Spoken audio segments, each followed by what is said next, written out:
Hello, friends. Am I audible? Am I audible? Am I audible?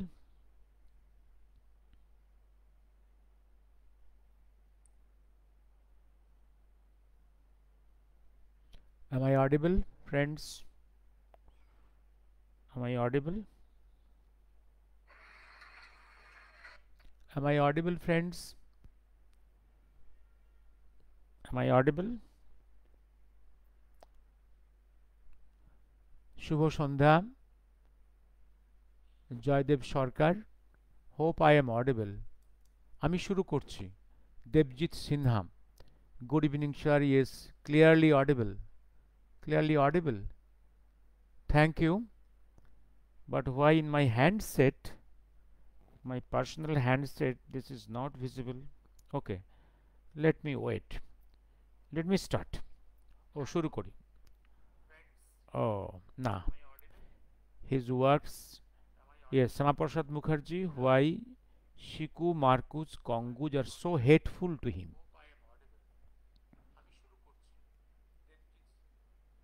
Yes, I'm audible.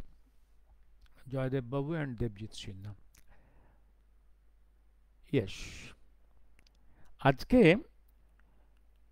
মূলত কথা বলবো শ্যামাপ্রসাদ মুখার্জির উপরে, এবং অল্প সময় বলবো।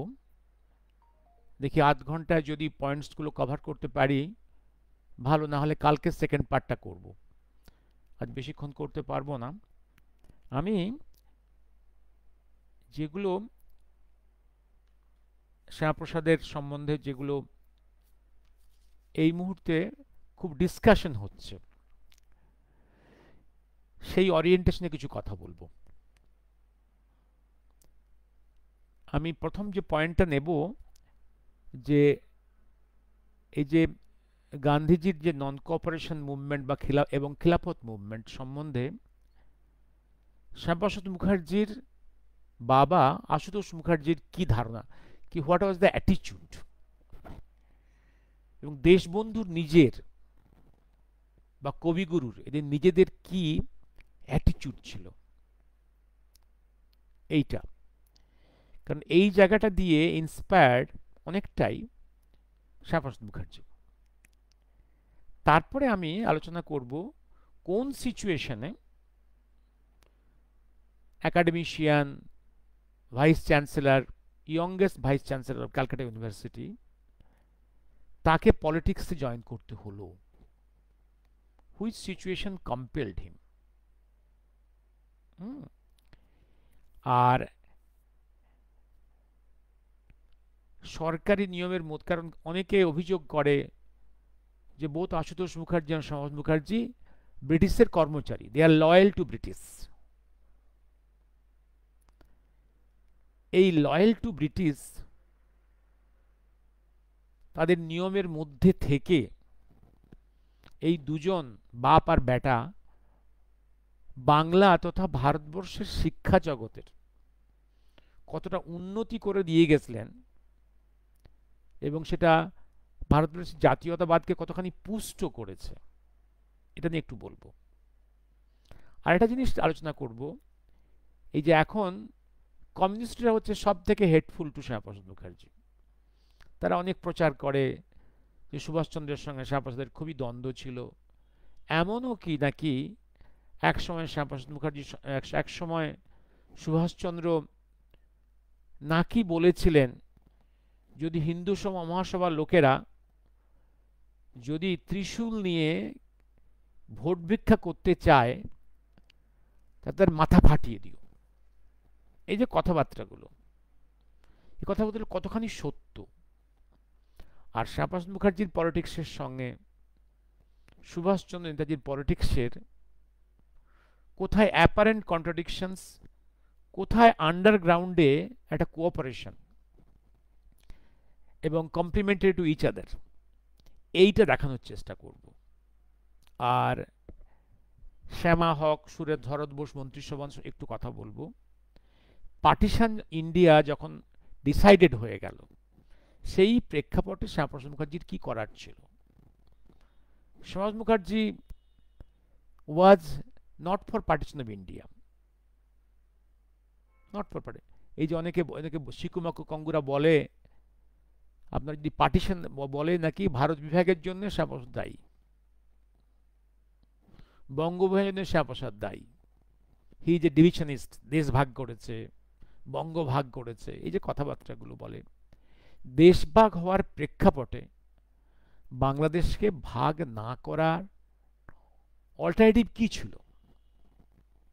পাঞ্জাবও তো ভাগ হয়েছিল অন দ্য সেম গ্রাউন্ড, অন্য কি পথ ছিল? Any better alternative? এটা নিয়ে আলোচনা করব। এবং শ্যামাপ্রসাদ যে পশ্চিমবঙ্গের জন্য আন্দোলন করেছিলেন, কারা কারা সমর্থন করেছিল? এই যে কমিউনিস্টরা তাকে এত ব্লেম দেয়, তারা কি তাকে সমর্থন করেনি তখন?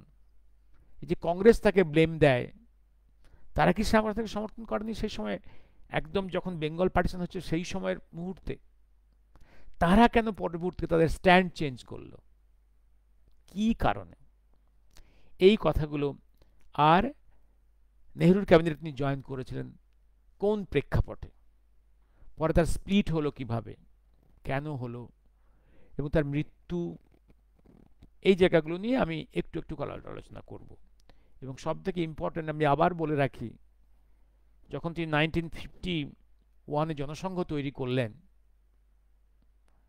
Look to the date of the birth of Jana Sangh, that will show you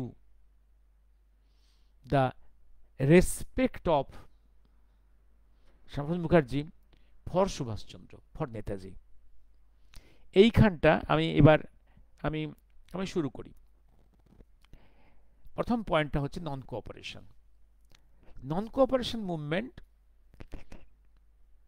British বিরুদ্ধে সংগ্রামে নন কোঅপারেশন মুভমেন্ট প্রয়োজন নিশ্চয়ই ছিল। নন মুভমেন্টটা কোন রকমের, কি রকমের?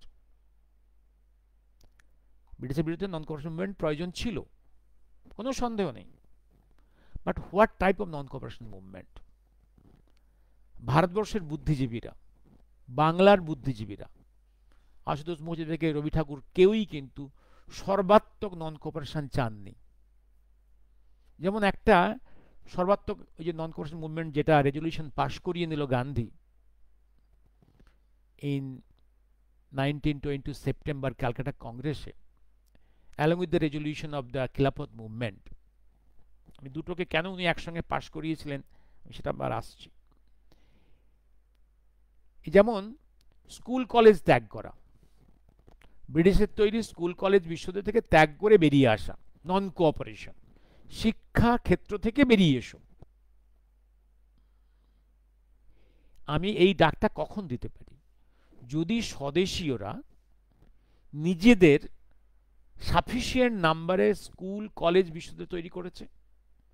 কারণ নন কোঅপারেশন মুভমেন্ট করতে গিয়ে যদি গোটা দেশের যুব সমাজের শিক্ষাটাকে আমি প্যারালাইজ করে দিই, দেশের উপকার কি হবে?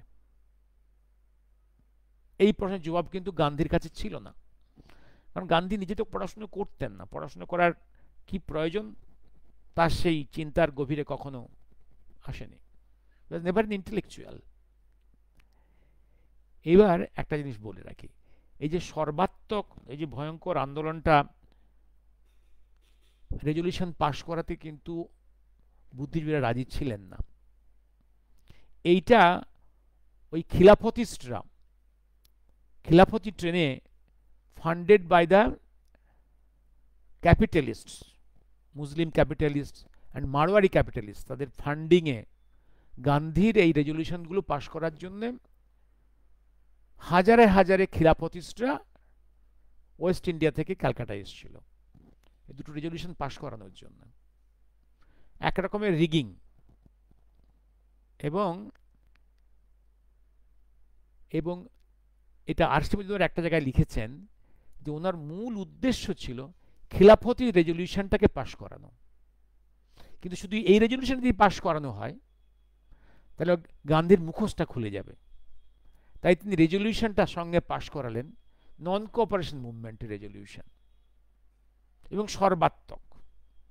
এই সর্বাত্মক করতে গিয়ে যেটা হলো, হ্যাঁ, বোম্বেতে কিছুটা সাকসেস পেয়েছিল, বেঙ্গলে সাকসেস পেয়েছিল দেশবন্ধু এবং সুভাষচন্দ্রের নেতৃত্বের জন্যে, তাতেই কিন্তু লর্ড রিডিং ভয় পেয়ে গেছিলেন। কিন্তু রেস্ট অফ দি ইন্ডিয়াতে খুবই ক্ষণস্থায়ী হয়েছিল। হ্যাঁ, একটা সাকসেস হয়েছিল, দীর্ঘস্থায়ী করা যায়নি, যেটা উচিত ছিল। তার কারণ গোটা জনজীবনটা যদি কোলাপস করে যায়, স্কুল কলেজ ত্যাগ করে সব ছেলেরা বেরিয়ে আসবে, এটা তো কোনো একটা দেশের কাম্য হতে পারে না। যখন আমি আমার নিজের স্বদেশী স্কুল কলেজ বিস্তৃত তৈরি করতে পারিনি, এই প্রেক্ষাপটে কি কবিগুরু, কি আশুতোষ মুখার্জি, উনি কিন্তু চাননি তার বিশ্ববিদ্যালয় থেকে ছেলেরা বেরিয়ে যাক। এখানে এবার তিনি ভাইস চ্যান্সেলর। তিনি, হ্যাঁ আপনি বলতে পারেন তিনি ব্রিটিশের নিয়ম মেনে, ব্রিটিশের আইন মেনে, লয়াল টু ব্রিটিশ রুলস তিনি থেকেছেন, ব্রিটিশের চাকরি করেছেন। ইভেন ব্রিটিশের তৈরি করা ক্যালকাটা কোর্টে তিনি জাস্টিস ছিলেন। এটাই কি শেষ কথা? তিনি এই চেয়ারে বসে what he has given to the Calcutta university and to the education system in Bengal, indirectly the whole of the country. একটা মনে রাখতে হবে যে একটা শুধু পলিটিক্সটাই কিন্তু ন্যাশনালিস্ট মুভমেন্টসের একমাত্র ওয়েপন নয়। Political movement is not the only weapon of a nationalist movement, for nationalism, for emergence, for liberation of a country. অনেকগুলো প্লেন থাকে। Education is a very important জায়গা। যেমন একটা জায়গায় দেখবেন আপনি, বন্ধু দিলীপ কুমার রায়কে সুভাষচন্দ্র চাইছেন একটা জায়গা থেকে স্বরাজ্য দলের এমএলএ হিসেবে কন্টেস্ট করতে। দিলীপ কুমার রায় পলিটিক্সের দিকে যাবেন না, তিনি পালিয়ে বেড়াচ্ছেন। নিজেই বলছেন দিলীপ যে কাজটা করছে গানের জগতে, সুরের জগতে, ওটা ও নিয়েই থাকুক, ওকে আমি বলবো না পলিটিক্সে আসার জন্য, কারণ ও ওইটা দিয়ে দেশ সেবা করুক। বিজ্ঞানীরা বিজ্ঞান নিয়ে দেশ সেবা করবে, এডুকেশনিস্টরা এডুকেশন নিয়ে দেশ সেবা করবে, এবং ব্রিটিশের টাকায় ভাইস চ্যান্সেলর থেকেও আশুতোষ মুখার্জি কলকাতার বুকে, কলকাতা বিশ্ববিদ্যালয়ে ইন্ডোলজি, ভারততত্ত্বের এবং ভারতবর্ষের বিভিন্ন ভাষার যে ডিপার্টমেন্টগুলো খুলেছিলেন এবং বিজ্ঞানের জন্য শিক্ষার যে বন্দোবস্ত করেছিলেন, সায়েন্স কলেজ তৈরি করেছিলেন, এইগুলো কি উনি কলকাতা বিশ্ববিদ্যালয়ের এই চাকরিটা ভিসিরটাকে রিজাইন করলে করতে পারতেন? এটা কি প্রাইভেট, এটা একদম সরকারি সাহায্যের বাইরে শুধু নিজেদের চেষ্টায় সেই যুগে বঙ্গদেশে পেরেছিল কি? যে জাতীয়তাবাদীরা এত বড় একটা শিক্ষা প্রতিষ্ঠান তৈরি করতে পেরেছিল কি? পারেনি। সেদিক থেকে বলি আমি, সরকারি নিয়মের মধ্যে থেকে আশুতোষ যা কিছু করেছিলেন খুব বড় মাপের জাতীয়তাবাদী চরিত্রের একদম জায়গা, এবং এই জায়গা থেকে আশুতোষ শ্যামাপ্রসাদ মুখার্জির তার গাইডলাইন। এবার আসছি আমি আবার ওই কথাটা আমি আবার স্মরণ করে দিই, গান্ধীর মূল উদ্দেশ্য ছিল খিলাফত মুভমেন্ট রেজলিউশনটা পাশ করানো। সেইটা কভার আপ করার জন্য, একটা সুইট ক্যাপসুল দেওয়ার জন্য নন কোঅপারেশন মুভমেন্টটাকে রেজলিউশন পাশ করানো হয়েছিল। এবার আমি আসছি পরের প্রশ্নে, পরের এতে। এবার এবার এবার এবার বেঙ্গলের পলিটিক্সের কন্ডিশনটা চেঞ্জ হচ্ছে। কিরকম চেঞ্জ হচ্ছে? পুরো চেঞ্জ হচ্ছে। কিরকম? 1935-এ একটা আবার বলে রাখি, আমি আবার রিক্যাপচুলেট করছি। লর্ড রিডিং কিন্তু 1921-এ দেশবন্ধু এবং সুভাষচন্দ্রের যে নন কোঅপারেশন মুভমেন্টের যে সাকসেসের ধাক্কায় লর্ড রিডিং নিজে দৌড়ে এসেছিলেন দিল্লি থেকে কলকাতায়। হি offered provincial autonomy of the British provinces in India. কারণ তার সামনে ব্রিটিশের প্রিন্স আসছে, যদি প্রিন্স দেখে এসে ভারতবর্ষে নন কোঅপারেশন, সবাই তাকে গো ব্যাক করছে, কালো পতাকা দেখাচ্ছে, তার পক্ষে ভয়ঙ্কর অসম্মানের। এবং তিনি একটা কম্প্রোমাইজ চেয়েছিলেন যে অন্তত তাকে তার ফেস সেভিংয়ের জন্যে উনি সিআর দাসের কাছে এসেছিলেন এবং বেনারস থেকে মদনমোহন মালব্যকেও ডেকে নিয়ে এসেছিলেন। এবং তার যে প্রস্তাব যে প্রভিন্সিয়াল অটোনমি, এই প্রস্তাবে মদনমোহন মালব্য রাজি হয়ে গেছিলেন, সিআর দাস রাজি হয়ে গেছিলেন এবং ইভিন জিন্না রাজি হয়ে গেছিলেন। কিন্তু মোহনদাসের এক মানে ব্যাগরামির জন্যে উনি দাবি করলেন যে তার যে খিলাফতি ভাইরা জেলে আটকে আছে তাদেরকে রিলিজ না করলে উনি কোনো কথা দেবেন না, উনি কোনো কথার মধ্যে উনি এগ্রিমেন্টে যাবেন না। এইদিকে Congress is a democratic platform, Gandhi one of the leaders, তার ইয়েস ছাড়া দেশবন্ধুর পক্ষে মদনমোহন মালব্যের পক্ষে আর কোনো সম্ভব হয়নি। সেদিন আমরা এবং রিডিং বলেছিলেন যে আমি আজ ভাইস রায়, আমার ক্যাপাসিটিতে আমি ইন্ডিয়ান স্টেটসগুলোকে আমি প্রভিন্সিয়াল অটোনমি দিয়ে দেব, কিন্তু খিলাফতিরা যারা অ্যারেস্ট হয়ে আছে ওটা ব্রিটিশের তৈরি করা আইনে, তাদেরকে রিলিজ করার আমার পক্ষে সম্ভব নয়, ওটা ইউকে গভর্নমেন্টের তরফ থেকে যদি করে সেটা সম্ভব, সেটা আমি কিছু বলতে পারবো না। এই জন্যে এই প্রভিন্সিয়াল অটোনমির যে এক্সিকিউশনটা পিছিয়ে যায় ফ্রম 1921 থেকে 1935-এ। কত বছর হলো? 14-15 বছর। এবং 1935 যে ব্রিটিশ ইন্ডিয়া অ্যাক্ট হলো, যাতে অফার করা হলো প্রভিন্সিয়াল অটোনমি, এই অ্যাক্ট অনুযায়ী ইলেকশনটা হলো 1937-এ।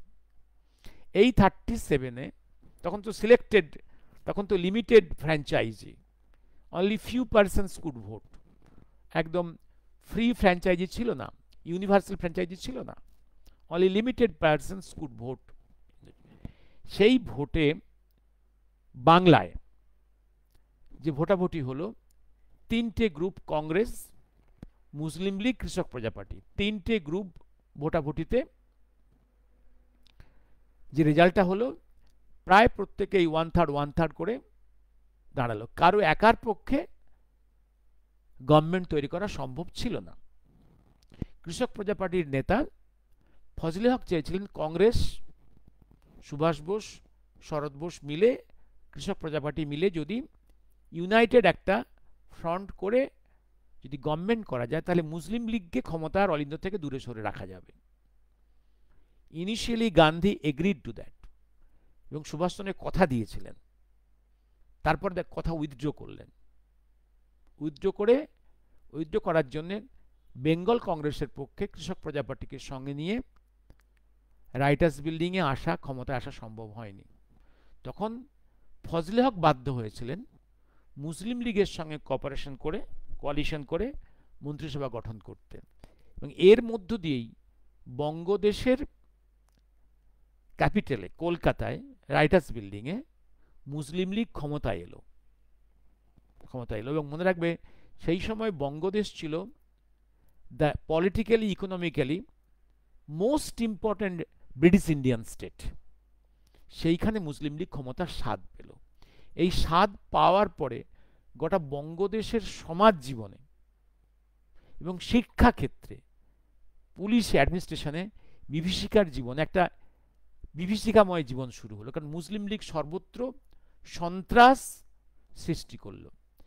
এই সময়ে বাংলার হিন্দুরা তাদের জীবন, জীবিকা এবং ধর্ম সংকটে পড়ে।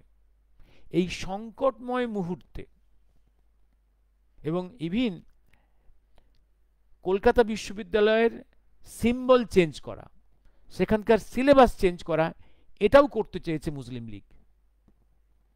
সেই সব কিছু থেকে বিশ্ববিদ্যালয়কে বাঁচিয়ে রাখার জন্য শ্যামাপ্রসাদকে সংগ্রাম করতে হয়। এবং আর গোটা বঙ্গদেশের হিন্দু সমাজকে তাদের রক্ষার জন্যে উনি বাধ্য হলেন পলিটিক্সে জয়েন করতে।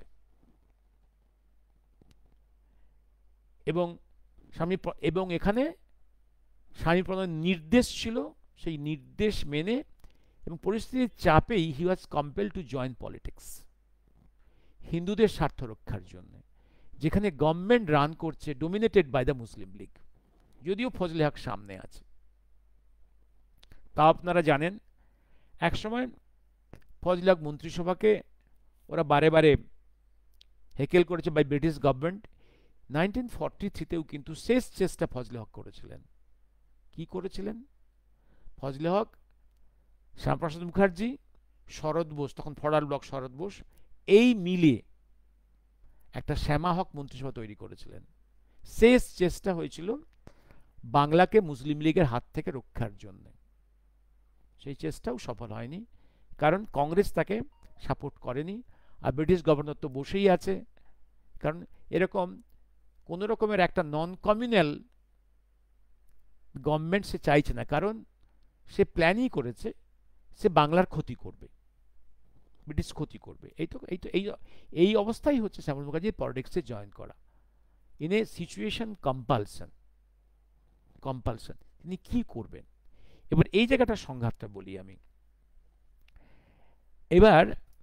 এবার অনেকে এই বলে দ্বন্দ্ব, যেটা বলে সুভাষচন্দ্র নাকি বলেছেন যে শ্যামাপ্রসাদের হিন্দু মহাসভা যদি ত্রিশূল হাতে ভোট ভিক্ষা করতে আসে যেন তাদের মাথা ফাটিয়ে দেওয়া হয়। দেখুন, সুভাষ রচনাবলী আপনারাও পড়েছেন, সুভাষচন্দ্রের রেডিও স্পিচও শুনেছেন আপনারা, ভাষণাবলী, লেখা, সব কিছুর মধ্যে সুভাষচন্দ্র এই ভাষায় কখনো কথা বলেছে আমার মনে হয় না।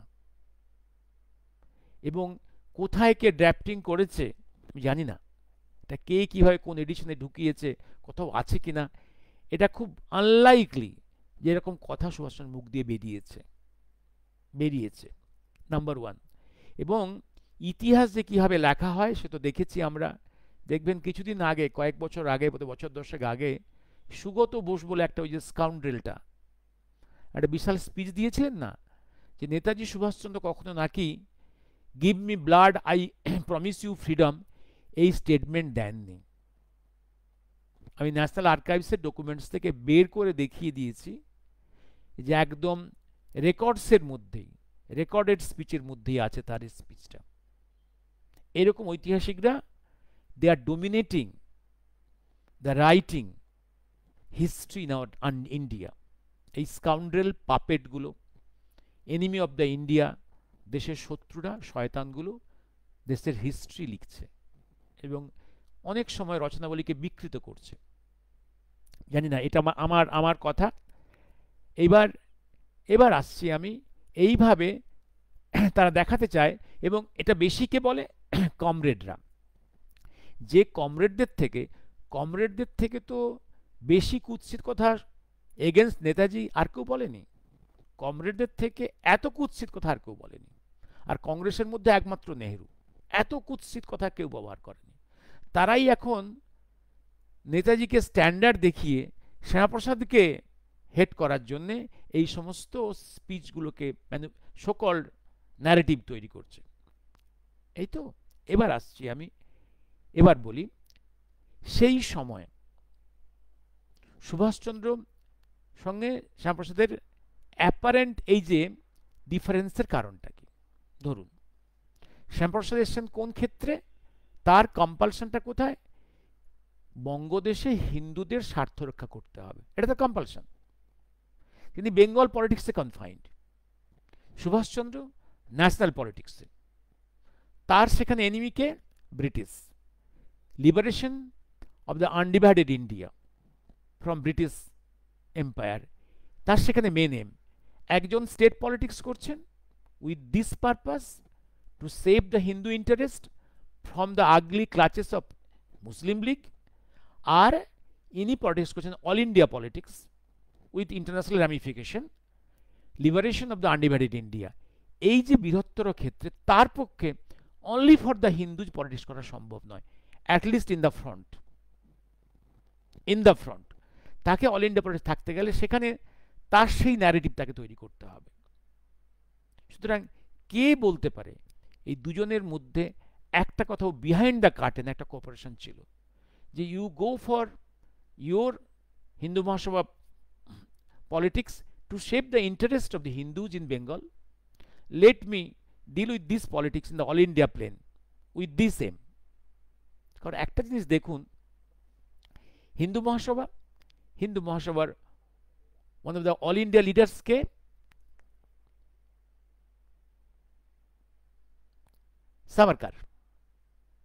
সাভারকারের সঙ্গে সুভাষচন্দ্র যাচ্ছেন 1940-তে to meet, to discuss what to do in this situation, যখন তিনি কংগ্রেস থেকে বিতাড়িত। এবং এই যে অ্যারেঞ্জমেন্টটা হচ্ছে, একদিকে জাপানের দিকে যাওয়ার বা এইদিকে জার্মানির দিকে যাওয়ার রাশিয়া হয়ে, এই যে অ্যারেঞ্জমেন্টগুলো চলছে, এই নেটওয়ার্কে কে এসে যাচ্ছে? রাসবিহারী বোস। এইটা কে মেনটেন করছে? একটা network.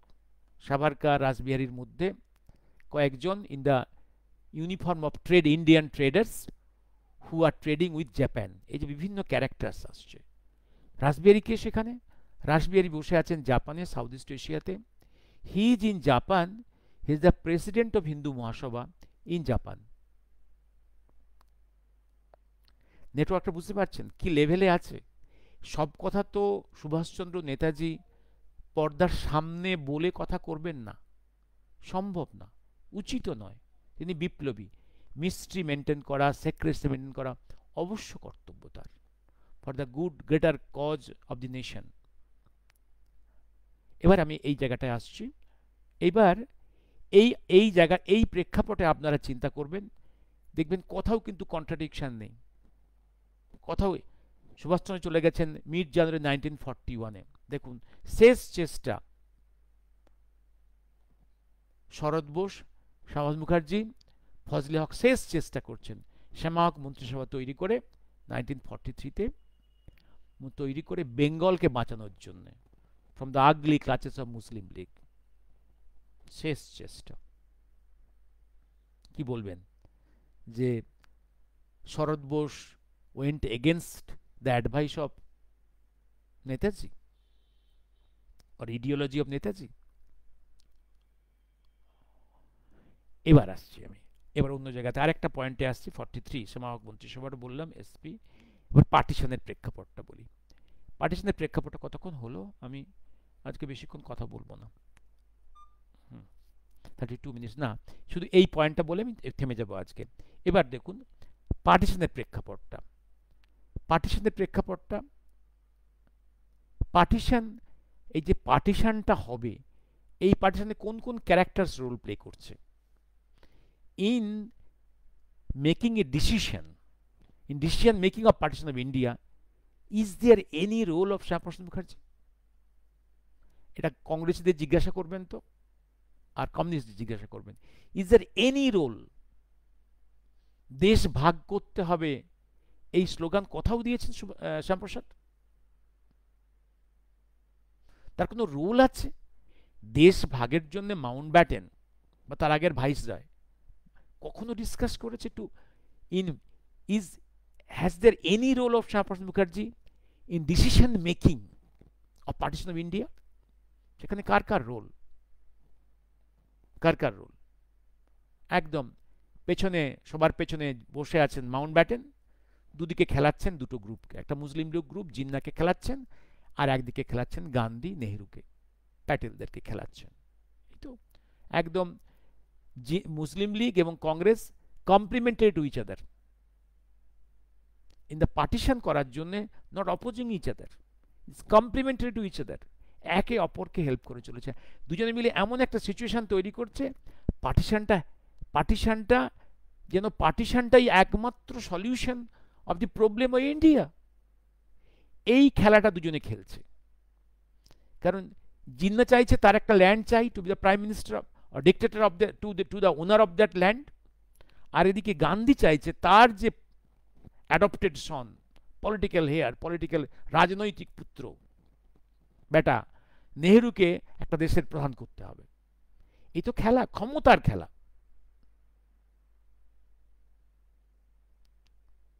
Where is Shyamaprasad there? আর কমিউনিস্টরা ওই স্লোগান দিল, কমিউনিস্টরা, হ্যাঁ, পাকিস্তান ছাড়া, পাকিস্তান ছাড়া স্বাধীনতা আসবে না, no Pakistan no independence, no Pakistan no India, এই তো স্লোগান তাদের। পাকিস্তান আগে তৈরি হতে হবে, তারপর ভারত স্বাধীন হবে, এই তাদের স্লোগান।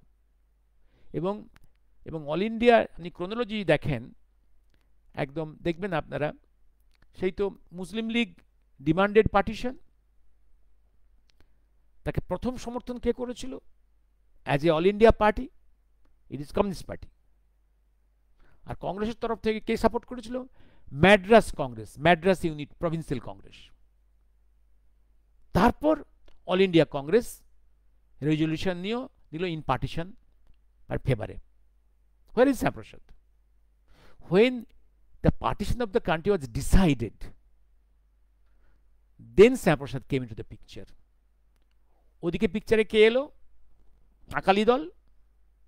আকালি দল দেখলো if whole Punjab goes to Pakistan, the lives, religion, livelihood will be in danger for all Sikhs and Hindus. They demanded partition.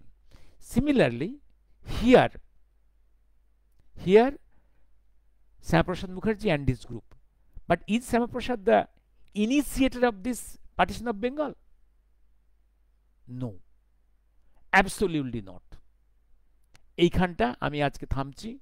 সেখানে অনেকগুলো বড় বড়, সে সময় বঙ্গদেশের almost all top intellectuals, academicians, scientists, they demanded partition of Bengal so that the livelihood and religion is saved from the ugly clutches of Muslim League.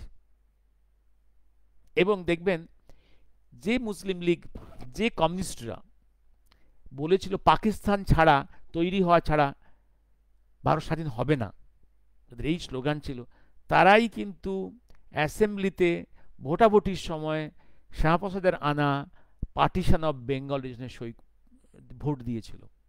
এবং এই ভোটাভুটি এই জায়গাটাতে আমি আসবো আগামীকাল, এবং সেই সঙ্গে দেখাবো কিরম করে যারা কি কংগ্রেস কি কমিউনিস্টরা যারা সবাই সাপোর্ট করলো শ্যামাপ্রসাদকে, তারাই পরবর্তীকালে কিরম করে একদম উল্টি খেয়ে পাল্টি খেয়ে পার্টিশনের পরে তারা এই পশ্চিম বাংলায় শেল্টার নিল, ওপার বাংলা থেকে পালিয়ে এসে তারাই গালিগালাজ করতেছিল, শুরু করলো শ্যামাপ্রসাদকে, যে শ্যামাপ্রসাদ মুখার্জির জন্যই বেঙ্গল পার্টিশনটা হয়েছে।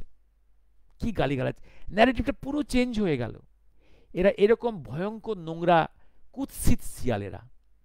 এবং দেখুন, যে কোনো পার্টিশন, কান্ট্রি হোক, কোনো প্রভিন্স হোক, তার একটা বেনিফিট থাকে, একটা কোলাটারাল ড্যামেজ থাকে।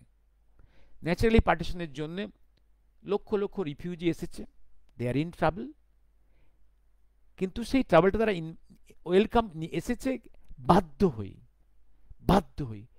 এর জন্যে এই প্রবলেম, তাদের এই প্রবলেমগুলো দেশের সরকার সলভ করতে পারেনি, অল ইন্ডিয়া সরকার কি বেঙ্গল সরকার সলভ করতে পারেনি। সব ব্লেমটা দিল ওই শ্যামাপ্রসাদ মুখার্জিকে।